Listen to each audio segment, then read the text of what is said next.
అలాగే ఈ రోజు నువ్వు సన్నిధిలోకి వచ్చిన తర్వాత దేవుడు ఒక ఎంపికలో, ఆయన ఒక ఆలోచనలో, ఆయన ఒక ప్రణాళికలో నీవు ఉంటే నీవు నిశ్చయంగా చిగురుచాక బయటికి వెళతావు. అనేక మంది ముందు సాక్షిగా ఉంటావు. అనేక మంది ముందు నువ్వు ఒక బలమైన సాధనముగా ఉపయోగపడతావు. అనేక మందికి దేవుడు నా జీవితంలో కార్యము చేశారంటానికి చిగుర్చిన నీ జీవితము సాక్ష్యమై ఉన్నది.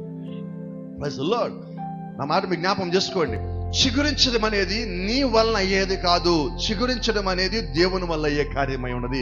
నా అంతరగా నేను ఫలించలేను, నా అంతరగా నేను అభివృద్ధి చెందలేను, నా అంతరగా నేను దేవుని సన్నిధిలో బలముగా ఎదగలేను. దేవుడు చిత్తముంటే, ఆయన ఆలోచనలో ఉంటే, ఆయన కృప అయితే, ఆయన ఎన్నికలు నేను ఉంటే నిశ్చయంగా నేను పాడైపోయి ఉన్నా, చెడిపోయి ఉన్నా, నేను ఎక్కడ ఉన్నా దేవుడు నన్ను పట్టుకోగలడు, దేవుడు నన్ను వాడుకోగలదు, ఆయన సన్నిధిలోకి నడిపించుకోగలడు దేవుడు. అందుకని ఎప్పుడు మాట చెప్తా, నీ బలము కాదు, నీ శక్తి కాదు, నా బలము కాదు, నా శక్తి కాదు, కేవలము ఆయన ఒక ఆత్మశాత మాత్రమే. అదేనా ఎక్కడ మోషే, దేవుడి నుంచి పారిపోయిన మోషే, దేవుడికి దూరంగా ఉన్న మోషే, నత్తివాడైన మోషే, ఎన్నిక లేకుండా భయపడి పారిపోయిన మోషే, మరణానికి భయపడి పారిపోయిన మోషే. అయితే దేవుడు ఒక ఎన్నికలో ఉన్నాడు. నువ్వు పారిపోయినా, దూరంగా ఉన్నా, దేవుని సన్నిధిని విడిచిపెట్టినా, దేవుడి నుంచి నువ్వు పారిపోయినా, ఆయన పరిచయం చేయకుండా ఆయన నుంచి దూరమైన, దేవుని యొక్క వాక్యము నిన్ను వెతుకుతూనే ఉన్నది. ఆయన వాక్యం నిన్ను పట్టుకుంటానే ఉన్నది. ఆయన ఒక వాక్యం నిన్ను విడిచిపెట్టలేదు. ఆయన కళ్ళు దృష్టి నుంచి నువ్వు పారిపోలేవు. ఆయన సన్నిధి నుంచి నువ్వు ఎన్నడూ పారిపోలేవు. కారణం ఏంటంటే ఆలోచన చేసిన వాడు ఆయన, ఆలోచన చేసి నీ జీవితాన్ని భూమి మీద తెచ్చిన వాడు ఆయన, ఆయన కృపనిచ్చిన వాడు ఆయన, ఆయన ప్రేమనిచ్చిన వాడు ఆయన, అన్ని నీకు ఇచ్చిన వాడు ఆయనే. ఈ రోజు భూమి మీద ఇంకా నువ్వు జీవించి ఉన్నావంటే లోపల శ్వాసను పెట్టింది కూడా ఆయన.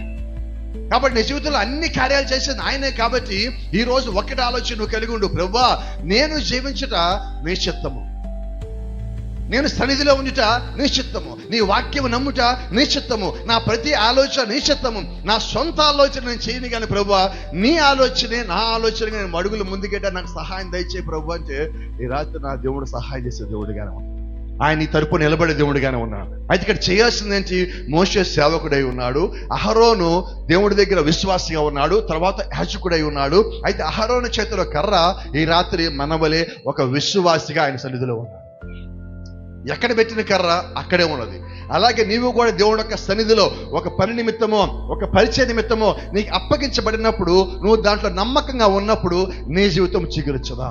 పాడైపోయిన జీవితం తిరిగి మళ్ళా మొలకెత్తదా? అది విసిరేసింది అయితే, పడేసింది అయితే ఏమాత్రం గౌరవం లేదు. మీరు గమనించండి, 12 కర్రల్లో మిగతా 11 కర్రలకి విలువ లేదు. ఏ కర్రకి విలువ? చిగురిచ్చిన కర్రకి విలువ. అలాగే నువ్వు దేవుడి సన్నిధికి వచ్చినప్పుడు నీ జీవితాన్ని సంపూర్ణంగా